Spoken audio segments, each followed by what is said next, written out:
Okay, so about omega-3 and what it does in the body. The first thing what omega-3 does is the structural thing. So omega-3 is part of the structure of the cell membrane.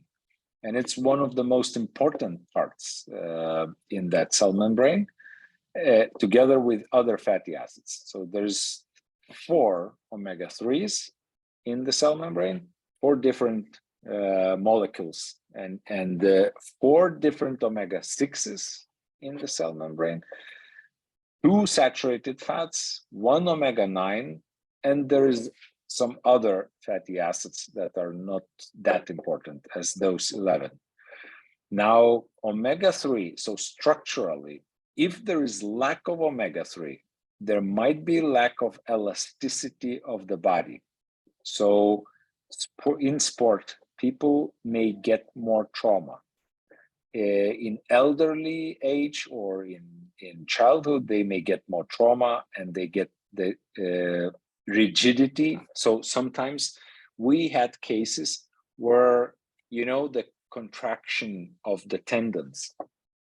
Have you ever seen something like that in people? So with omega-3, the contraction was released. So there was more elasticity of the tissues in the body. So this is one of the things. Now, another of the most important things in every cell of the body, so in the brain cell, in a heart cell, in a vascular cell, so in a blood vessel cells, in all of the cells of the body, omega-3 is anti-inflammatory. So it acts in lowering inflammation, and omega-6, especially arachidonic acid, it works increasing inflammation. So in every cell of the body, if there is disbalance between omega-6 and omega-3, there is more and more inflammation everywhere, unnecessary inflammation. It's called silent chronic inflammation, or it's even symptomatic. So silent chronic inflammation is the first stage of inflammation. Why is it called silent chronic? Because you cannot detect it. There is no machine on the planet today to detect that inflammation yet. So how do we know it exists? We know because we see the consequences of inflammation long-term in the blood vessels, in the heart, in the brain, but we cannot find where it is coming from. But it does not affect those who have normal ratios of omega-3 and normal ratios of antioxidants in the body. There is no consequences of chronic inflammation in those bodies. So scientifically, it's proven that lack of omega-3 and high omega-6, so high ratio between omega-6 and omega-3, is inducing inflammation that we cannot see, cannot detect, but we can see the consequences. So this is called silent chronic inflammation. Now, the second stage of inflammation is chronic, but not silent. So if somebody stays too long in the silent chronic inflammation, they may move into chronic inflammation, which could be arthritis or could be skin lesions, skin defects, or inflammation. Sometimes people say it's allergies or whatever, and it could be just too much inflammation in the organ or tissue. And it could be any organ. Too much inflammation in the brain could become symptomatic, because the brain, we have dementias and we have Alzheimer's, and there is a chance, very high probability, that it could be caused by silent chronic inflammation in the beginning, and then by already chronic inflammation.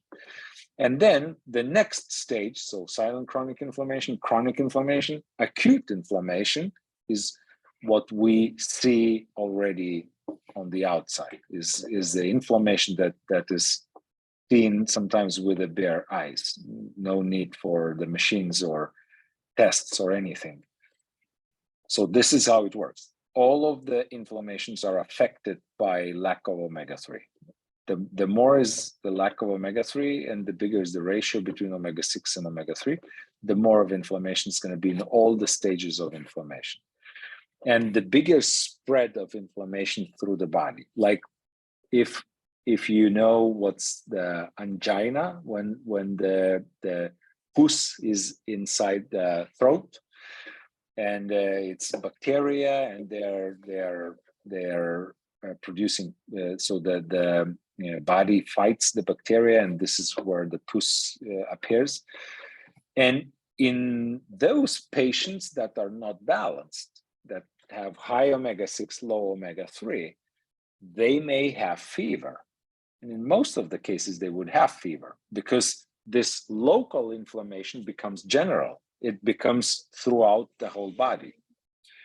But if the person is balanced, if they have normal ratio of omega-3, normal ratio of omega-6, they may have pus here in their throat and no fever.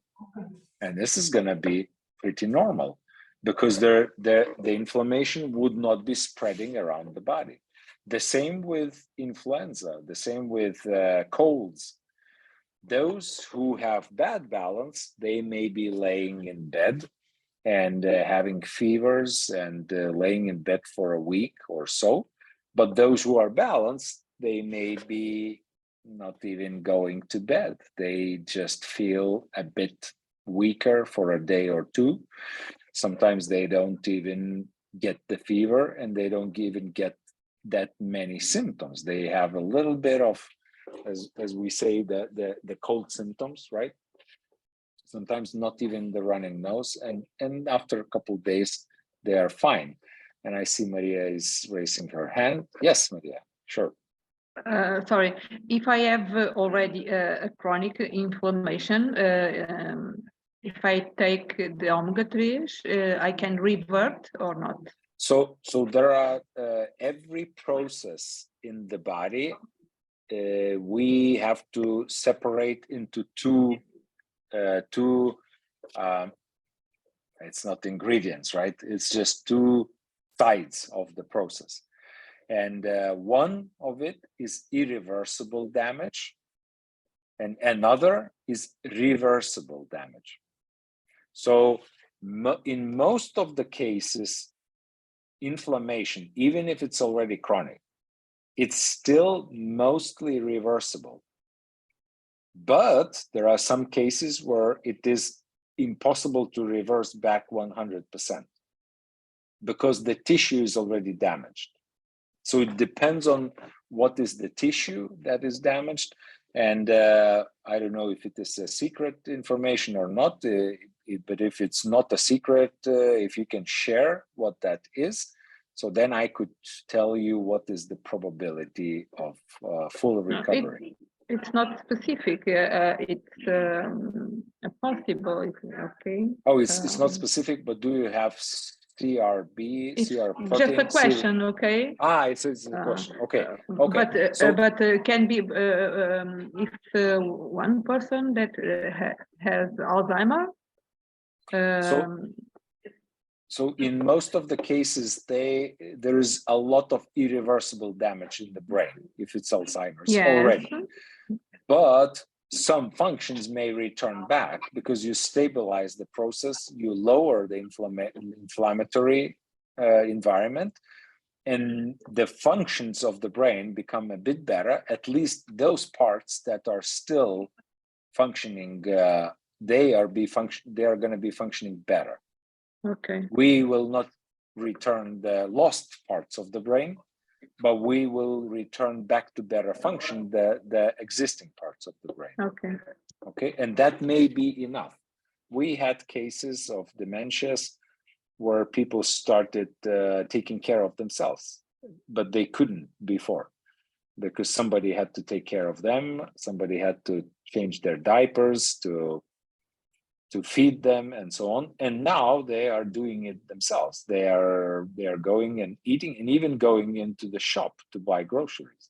So it's amazing. We need to test every single individual to see what's going to change in their life. So this is This was the second thing that I was talking about, was inflammatory response, right? So the first was elasticity, which is not that important. The most important is inflammation.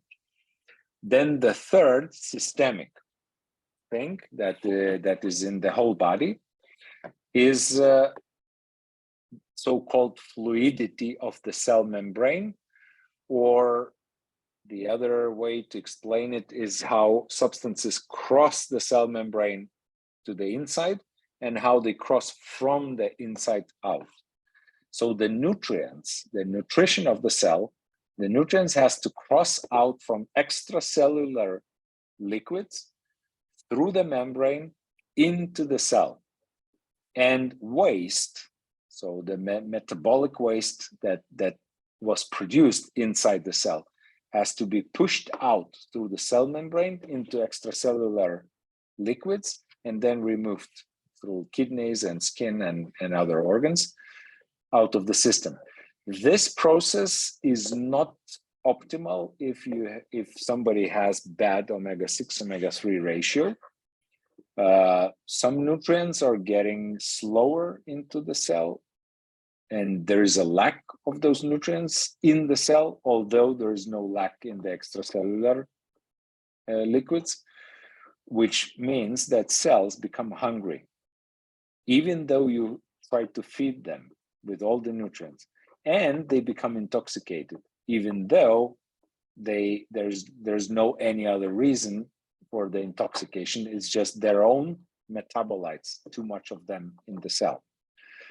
So the best cleansing of the body, the most natural cleansing of the body, is not some voodoo procedures, but it's balancing the fatty acids. Because once you balance the fatty acids, this process returns back to normal. And then the cells clean themselves more efficient, and they feed themselves more efficient. So if you have lack of any micronutrients in the body, like iron or any other micronutrient, it is also possible that it's not that you lack those nutrients in the food. There might be plenty of those nutrients in the food, but your cell membrane fluidity is very low, and that's why you have lack in the body. So it's not always the best strategy to increase intake of those micronutrients. Sometimes the best strategy is to increase the fluidity of cell membranes, and that's what I recommend to do first, and then check if that solves the problem. So now we have three things that are systemic, right? First is elasticity, second is inflammation, and the third is cell membrane fluidity. Now we have three systems that are the most marketed, that omega-3, lack of omega-3 is damaging, and increased omega-3 levels in the cells is returning back to better function, to normal function, which is cardiovascular system, that's heart and all the vessels or the arteries or the veins in the body, all the cardiovascular system, which is a very important system in the body, and it depends on omega-3 pretty much. Now, the second system that is very dependent on omega-3 levels is the brain and all the neurons in the body. And the third is the immune system. And you can already figure it out because we talked about inflammation, right? And inflammation is immune system's one of the functions. So those three systems are affected the most, or you can see the effects of lack of omega-3, the consequences on those three systems. So this is the systems. Now let's talk about several more systemic things. So those that we already talked about, this is going to be recorded, so you will be able to watch it again and to write it down and have a conspectus of that for the future, so that when somebody asks you, you will be able to answer. And we're preparing, by the way, examination for every partner. It's going to be a questionnaire. It's going to be an exam. So everybody will have to know, or at least be able to find the information and to answer questions. And one of those questions is going to be omega-3 functions and deficit and consequences. So now in sport, if there is lack of omega-3, protein synthesis is not at optimal, which means that recovery after physical exertion is not going to be optimal. It's going to be slowed down. So in sport, it's extremely important in professional sport to have normal levels of omega-3. Now, second thing in professional sport is oxygen kinetics. Oxygen, the saturation of oxygen in the tissues slows down if there is lack of omega-3. So that's very bad for the endurance athletes. Endurance athletes is those who run marathons, who are participating in triathlons, in something where they need many hours of physical exertion. So they are losing their chance to be the first one or to be better if they have lack of omega-3. So they recover slower, and also they have lower oxygen levels in the tissues. Now, the third thing in sport is muscle-induced damage. So physical activity, physical exertion induced muscle damage. So from the physical activity, there is damage of the muscle, and then it has to be repaired. And this damage is higher if there is lack of omega-3. If there's no lack of omega-3, this damage is smaller. Now, next thing is signaling molecules. So signaling molecules is when your brain sends a signal through the body to a certain muscle. So your reaction time from the brain to the muscle slows down because signaling molecules are slower if there's lack of omega-3. So, and this is what I know about. And there's probably more things in the body. Oh, I forgot. There's one more thing that that omega-3 is involved in, is blood clotting. So the lack of omega-3 increases blood clotting, which means decreases the time of blood clot to form. So it's a bit confusing, right? Decreased time means that the blood clot forms faster, okay? Which is not desirable in cardiovascular diseases. Because if the blood clots form faster, that means that the blood clot can block the artery, and it's going to be heart attack or stroke or thrombosis. So lack of omega-3 is involved in this process, and normal ratios of omega-3 is returning blood clotting to a better position, to a more normal time and more normal process. Also, omega-3 is involved in contraction and relaxation of artery walls. So arteries, when they contract too much, blood pressure goes up. Omega-3 is involved in that process also. So lack of omega-3 equals higher blood pressure. Now there's one more thing that I haven't told you yet, and then I will show you the sources where you can find all of that. Omega-3 is involved in gene expression and genetic function. And if there's lack of omega-3, genetic functions may go wrong ways, which means that there's something may go wrong and it could end up as cancer. So this is very important that omega-3s are at normal if you want to prevent that from happening. So now let me share my screen. So that's probably all of what I know about the omega-3s in the body, but I could almost bet that we, humanity, we still don't know everything about omega-3.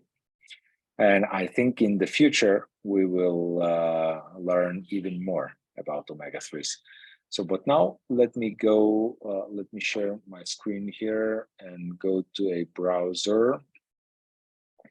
And what I want to do is I want to show you the sources of information where you can do your own research and find the sources that you can use to remind yourself of all of those things that I just talked about. So if in Google you write omega-3 Harvard,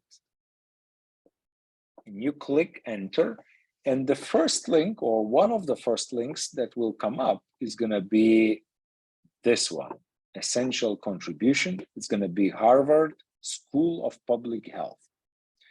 And here you can read many of the things that I mentioned, okay? Another source, if you go to Google and write omega-6, omega-3 balance, and one of the first links that comes up is in the link, you look for PubMed. I will make it a bit bigger. You look in the link and you find the link with PubMed and you click on that link. Here you can find omega-6 omega-3 ratio and how important this ratio is in the body.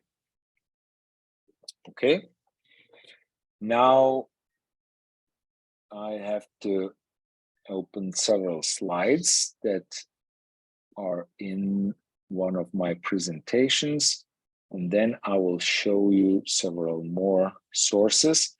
And if you would like, later on, I will be able to send you the slides. Okay, can you see my slides? Yes, good. So in professional sports, sometimes even 2/100ths of a second matter.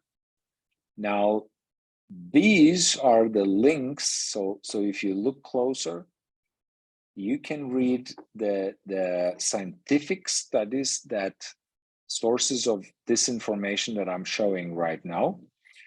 And here it says the anabolic signaling molecules, protein synthesis, oxygen kinetics, inflammation, and then exercise-induced muscle damage and recovery after the physical activity. So these are the main sources. You can find many more sources where you can read about those functions and what omega-3s do in the body. But the biggest message here is this, that everybody who has lack of omega-3, they will suffer the consequences. And the consequences are going to be mild to very severe to fatal. That's what I do not recommend to keep on living with, is the lack of omega-3.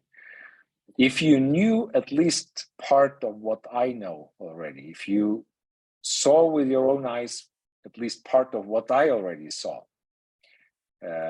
in this career of testing people, of checking their omega-3 levels, of returning back the omega-3 levels to normal and testing them again and keeping them in normal levels of omega-3. If you saw at least part of what I saw, you would be never missing even one day of taking the right supplement to correct your omega-6 omega-3 ratio.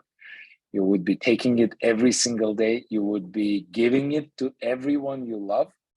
You would be convincing them. You would be dictatorshiping them. You would be doing whatever it takes so that their omega-3 levels are at normal. So this is what I wanted to share today. It's one of the most important topics in our work. I'm so happy that you were here. So I will stop the recording here